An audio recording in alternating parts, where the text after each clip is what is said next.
আলী ইবনে আব্বাস নামে এক ব্যক্তি মামুন নামক খলিফার প্রিয় পাত্র ছিলেন। তিনি বলিয়া গিয়াছেন, আমি একদিন অপয়াছে খলিফার নিকটে বসিয়া আছি, এমন সময়ে হস্তপদ বন্ধ এক ব্যক্তি তাহার সম্মুখে নীত হইলেন। খলিফা আমার প্রতি এই আজ্ঞা করিলেন, তুমি এ ব্যক্তিকে আপন আলোয় লইয়া গিয়া রুদ্ধ করিয়া রাখিবে এবং কল্ল আমার নিকট উপস্থিত করিবে। তদীয় ভাব দর্শনে স্পষ্ট প্রতীত হইল, তিনি ওই ব্যক্তির ওপর অত্যন্ত ক্রুদ্ধ হইয়াছেন।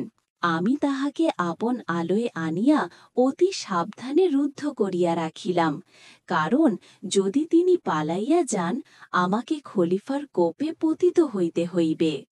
কিয়ৎক্ষণ পরে আমি তাহাকে জিজ্ঞাসিলাম, আপনার নিবাস কোথায়? তিনি বলিলেন, ডেমাস্কাস আমার জন্মস্থান। ওই নগরের যেই অংশে বৃহৎ মসজিদ আছে তথায় আমার বাস। আমি বলিলাম, ডেমাস্কাস নগরের বিশেষত যে অংশে আপনার বাস তাহার ওপর জগদীশ্বরের শুভ দৃষ্টি থাকুক। ওই অংশের অধিবাসী এক ব্যক্তি একসময় আমার প্রাণদান দিয়াছিলেন। আমার এই কথা শুনিয়া তিনি সবিশেষ জানিবার নিমিত্ত ইচ্ছা প্রকাশ করিলে আমি বলিতে আরম্ভ করিলাম, বহু বছর পূর্বে ডেমাস্কাসের শাসনকর্তা পদচ্যুত হইলে যিনি তদীয় পদে অধিষ্ঠিত হন, আমি তাহার সমভিব্যাহারে তথায় গিয়াছিলাম।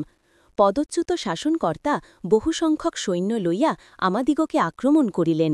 আমি প্রাণভয়ে পলাইয়া এক সম্ভ্রান্ত লোকের বাড়িতে প্রবিষ্ট হইলাম এবং গৃহস্বামীর নিকট গিয়া অতি কাতর বচনে প্রার্থনা করিলাম, আপনি কৃপা করিয়া আমার প্রাণ রক্ষা করুন। আমার প্রার্থনা বাক্য শুনিয়া গৃহস্বামী আমায় অভয় প্রদান করিলেন। আমি তদীয় আবাসে 1 মাস কাল নির্ভয়ে ও নিরাপদে অবস্থিতি করিলাম।